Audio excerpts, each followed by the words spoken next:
I still remember the first time I saw David at that little coffee shop on 5th Street, hunched over his laptop with his dark hair falling into his eyes, completely absorbed in whatever code he was writing. He had this intensity about him that was immediately attractive, not the fake brooding that most guys put on, but genuine focus. When he looked up and caught me staring, his smile was shy but warm, and I knew right then that this was exactly the kind of man I deserved. MIT graduate, software developer, the type who would build a stable life for the right woman. I made sure to bump into him again the next day, and the day after that, until he finally worked up the courage to ask me out. David was so easy to charm in those early days. He'd never had a girlfriend who put real effort into her appearance, who knew how to make him feel like the smartest, most important man in the room. I listened to his work stories with rapt attention, asked intelligent questions about his projects, made him believe I was genuinely fascinated by his world. And honestly, part of me was not by the boring technical stuff, but by what it represented: security, success, a future where I'd never have to worry about money or status. David was going places, and I was going to be right there beside him. The proposal came exactly when I expected it would, 14 months into our relationship. David had planned this elaborate dinner at the restaurant where we'd had our first real date, and he was so nervous his hands were shaking when he pulled out the ring. It was a beautiful solitaire, exactly what I would have chosen myself, which proved he'd been paying attention. When he asked me to marry him, his voice cracking with emotion, I felt this surge of triumph. I'd done it. I'd secured my future with a man who would provide everything I'd ever wanted. The wedding planning was a dream. David never questioned my choices, never complained about the cost, just smiled and nodded and told me whatever made me happy made him happy too. Our first 3 years of marriage were comfortable in a way I'd never experienced before. David worked hard, earned promotions, bought us a beautiful house in a good neighborhood.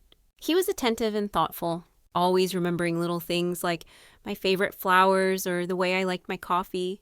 We fell into an easy routine. He'd work late on important projects. I'd manage our social calendar and keep our home perfect. And on weekends, we'd do couple things like hiking or trying new restaurants. David seemed genuinely happy, always telling people how lucky he felt to have found me, how I made his life complete.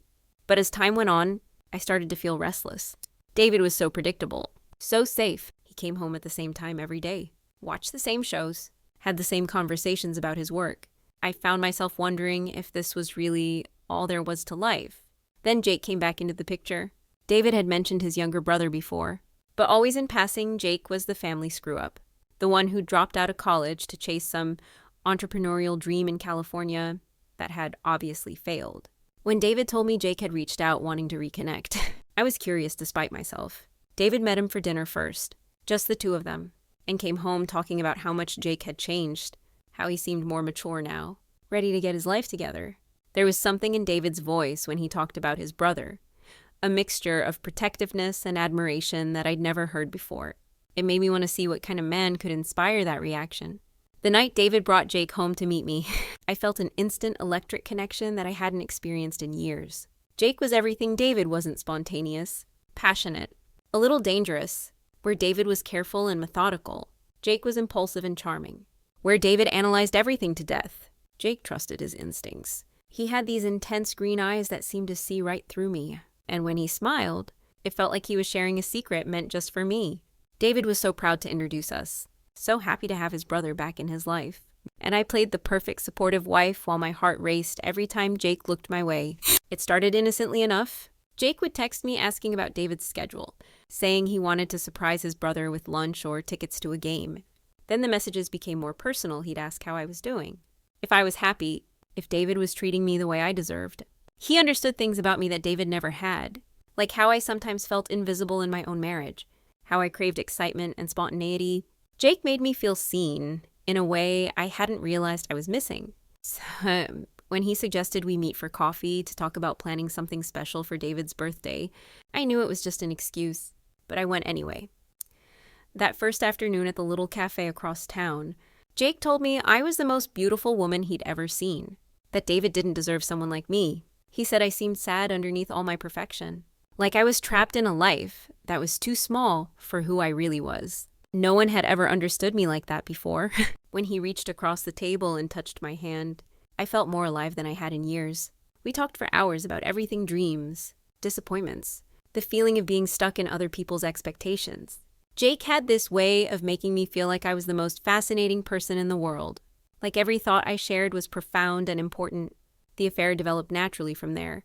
We'd meet whenever David was at work, finding little pockets of time to be together. Jake made me feel beautiful and desired and understood in ways David never had. With David, everything was planned and predictable. He'd announce his intentions, ask permission, make sure I was comfortable every step of the way. With Jake, there was passion and urgency and raw need. He wanted me desperately, completely, in a way that made me feel powerful and irresistible. I told myself I wasn't hurting anyone. David was happy in his ignorance, and I was finally getting what I'd been missing all these years. For 6 months, I managed to keep both worlds perfectly balanced. David never suspected anything because I was careful, smart about it. I'd delete messages, create alibis, make sure Jake and I were never caught in compromising situations. David trusted me completely, which made it almost too easy. He'd come home from work full of stories about his projects, never noticing that I was distracted, never questioning why I seemed more energetic and happy than I'd been in years. I felt like I was finally living instead of just existing, finally experiencing the kind of love I'd always known I deserved. When I realized I was pregnant, my first call was to Jake. We met at our usual spot, and I watched his face carefully as I told him the news. He didn't seem shocked or panicked like I'd expected instead. He pulled me close and whispered that this was meant to happen, that maybe this was the universe's way of giving us what we both wanted. We talked about the future, about what this baby would mean for us, about how we'd handle telling David. Jake thought we should wait until after the baby was born, give David time to bond with the child so he'd be less likely to leave when he learned the truth. It seemed like a reasonable plan. I decided to tell David about the pregnancy that evening, with Jake there for moral support. I'd invited Jake over for dinner. As I often did, David loved having his brother around, and it gave Jake and me a chance to see each other without suspicion. After we'd finished eating, I took David's hands and told him we were going to have a baby. His face lit up with pure joy, the kind of happiness I hadn't seen from him since our wedding day. He pulled me into his arms, spinning me around the kitchen while Jake watched with a knowing smile. David immediately started making plans, converting the spare room into a nursery, researching the best schools in our district, calculating how much we'd need to save for college. It was so typical of him to turn even this into a project to be managed. The next few weeks passed in a blur of doctor's appointments and baby preparations. David was more attentive than ever, constantly asking how I was feeling, researching pregnancy nutrition, reading parenting books. He talked to my belly every night before bed, telling the baby about his day and how excited he was to meet them. Sometimes I felt guilty watching him, seeing how genuinely thrilled he was about becoming a father, but then Jake would text me something sweet, and I'd remember that David had never made me feel the way Jake did. This baby was created out of real love, real passion, something David and I had never actually shared. I got careless as time went on. The pregnancy made me emotional and less careful about covering my tracks. I'd gotten comfortable in my deception, confident that David was too trusting and oblivious to ever figure out what was really happening. Jake and I had been so careful for so long that it felt impossible we'd ever be caught. I started leaving my phone around more carelessly, not bothering to delete every message immediately. After all, David had never shown any interest in checking up on me before. The night everything fell apart, I'd gone out with some friends from work, at least. That's what I told David, really. Jake and I had spent the evening at his apartment, talking about baby names and making plans for our future together. I came home late, expecting to find David asleep, but instead he was sitting in our living room with my phone in his hands. The look on his face was unlike anything I'd ever seen, not just hurt, but completely devastated. Like his entire world had collapsed. He'd read everything, he told me quietly. 6 months of messages between Jake and me. Every secret meeting, every declaration of love, every plan we'd made behind his back. I tried to explain, to make him understand that this wasn't something I'd planned or wanted to happen. Jake and I had simply connected in a way that David and I never had. We didn't intend for this to occur. I told him, my voice steady, despite the panic I felt inside. Jake and I simply clicked. He knows me better than you ever could. I needed David to see that this wasn't about hurting him. It was about me finally finding someone who understood who I really was underneath all the pretending I'd been doing for years. David had always been emotionally unavailable in subtle ways, too focused on his work and his logical approach to everything to really see me as a person with needs and desires. But David wasn't listening to reason.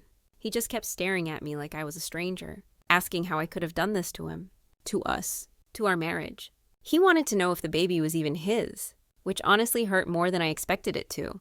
I told him the truth that the baby was Jake's, that we'd been planning to tell him after the birth, when he'd be too attached to the child, to leave. Maybe that wasn't the most tactful way to phrase it, but David had always appreciated honesty, and I thought he'd respect me for not lying to him anymore.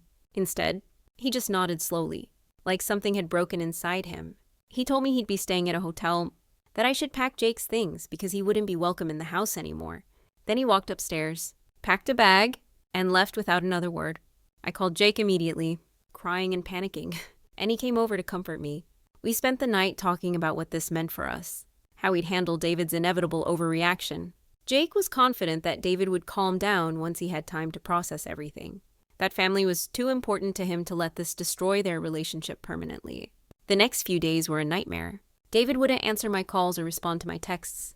I finally called his parents, Robert and Sarah, figuring they'd be able to talk sense into him. I explained the situation carefully, emphasizing how David was overreacting, how Jake and I hadn't meant for things to happen this way, but that we genuinely loved each other.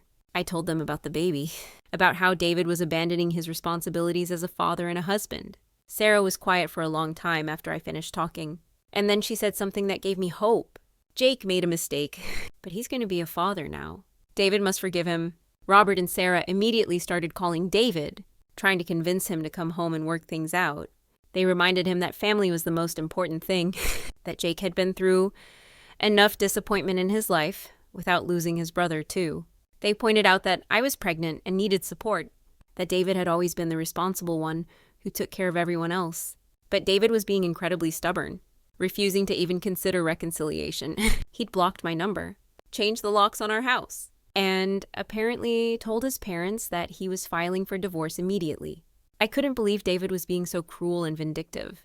This wasn't the man I'd married, the one who'd always been patient and understanding and willing to work through problems.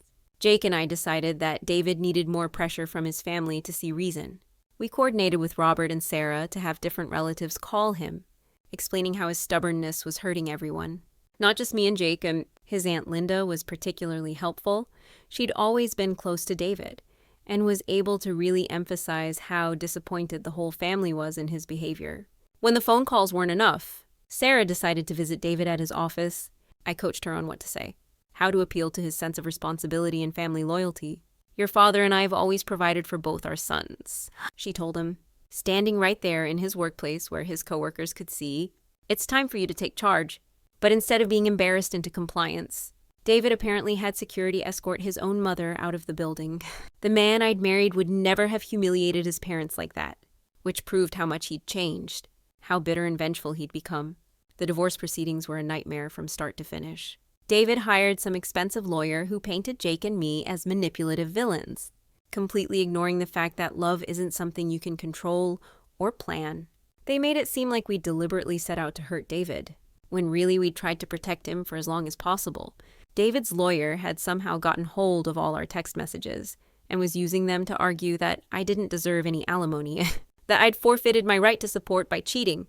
It was completely unfair. I'd been a good wife to David for 3 years, managing our home and supporting his career, and now I was supposed to get nothing just because I'd fallen in love with someone who understood me better. Jake and I decided to fight back. We hired our own lawyer and sued for additional support, arguing that David was wealthy enough to provide for both me and the baby, regardless of paternity.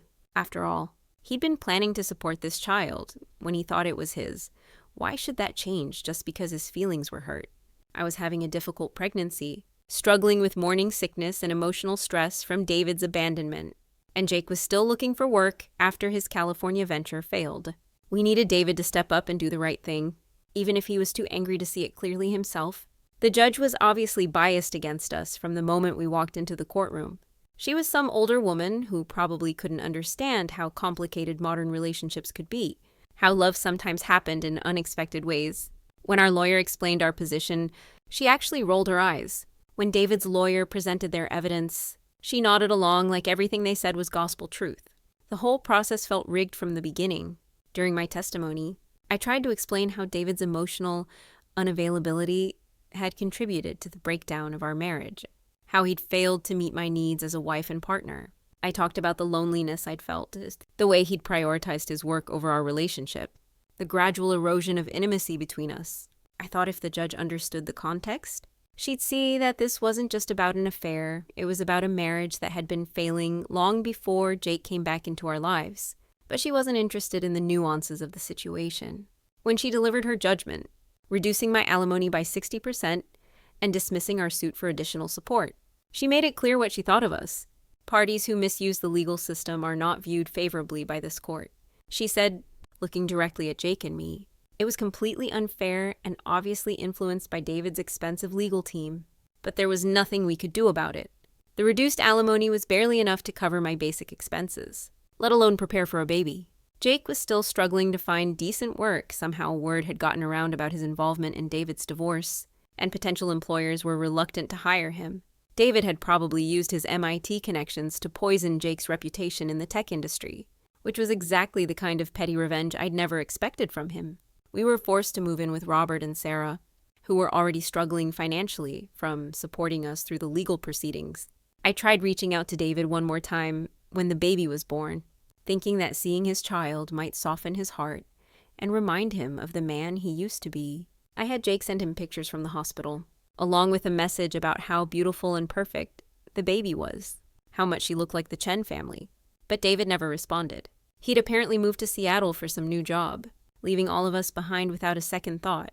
The man who'd once told me that family was the most important thing in the world had abandoned his own child without even meeting her. Robert and Sarah ended up taking a second mortgage on their house to help support Jake, May, and the baby. Their retirement savings were completely depleted, and they were talking about having to sell the house they'd lived in for 30 years. Linda kept calling David, trying to guilt him into helping his parents, but he'd apparently blocked everyone's numbers and wanted nothing to do with any of us. It was heartbreaking to see how his selfishness was affecting everyone who'd ever loved him. Jake and I are trying to make the best of our situation, but it's been incredibly difficult. The baby cries constantly, and Jake gets frustrated because he's not used to the responsibility. He's been snapping at me more often, complaining about money and stress and how different his life has turned out from what he'd imagined. Sometimes I catch him looking at me like he's wondering if I was worth all this trouble, which hurts more than I want to admit. This isn't how our love story was supposed to go. I still can't believe David was capable of such cruelty. The man I married was kind and generous and family-oriented, someone who would never abandon people who needed him. But he's proven that he's actually selfish and vindictive underneath all that nice guy facade. He destroyed Jake's career prospects out of spite, refused to help his own parents when they sacrificed everything to support their family, and abandoned a baby who never did anything wrong except exist. Everyone who ever believed in David's character has been proven wrong. Sometimes I wonder if I made a mistake, if I should have been more careful about protecting David's feelings while Jake and I figured out our relationship. But then I remember how alive Jake made me feel, how understood and appreciated I was with him. And I know that what we had was real and worth fighting for. David never would have been able to love me the way Jake does. Never would have seen the real me underneath all the expectations and responsibilities. Maybe if David had been more emotionally available, more attentive to my needs as a woman, none of this would have happened. But he was always more interested in his code than his wife, more focused on his projects than his marriage. The hardest part is knowing that David is probably out there in Seattle, living his comfortable bachelor life, completely unaffected by the destruction he left behind. He got his revenge on Jake and me through the courts and his professional connections. And now he gets to start over while the rest of us deal with the consequences of his vindictiveness. Robert and Sarah might lose their house. Jake can't find decent work, and I'm raising a baby on barely enough money to survive. But David doesn't care about any of that. He got his feelings hurt and decided that was more important than his responsibilities to his family. I hope someday he realizes what he gave up, what he walked away from when he chose his pride over love and forgiveness. Jake and I have our struggles, but we have something real, something David and I never had despite all our years together. This baby is beautiful and perfect, and she deserves to know her father's family, deserves the stability and support that David could provide if he wasn't so stubborn and selfish. Maybe when she's older, she'll reach out to him herself and he'll realize what a mistake he made. Maybe he'll see that love is messy and complicated sometimes. But that family is supposed to forgive and support each other no matter what. Until then, Jake and I will keep building our life together, proving that what we have is stronger than David's attempts to destroy it. We'll show everyone that love can overcome obstacles, that sometimes the heart wants what it wants regardless of timing or circumstances, David may have won this round through his lawyers and his connections and his money, but he lost something much more valuable, the chance to be part of a real family. The opportunity to know his daughter, the possibility of forgiveness and growth. That's his loss, not ours. And someday I think he'll realize that and regret everything he threw away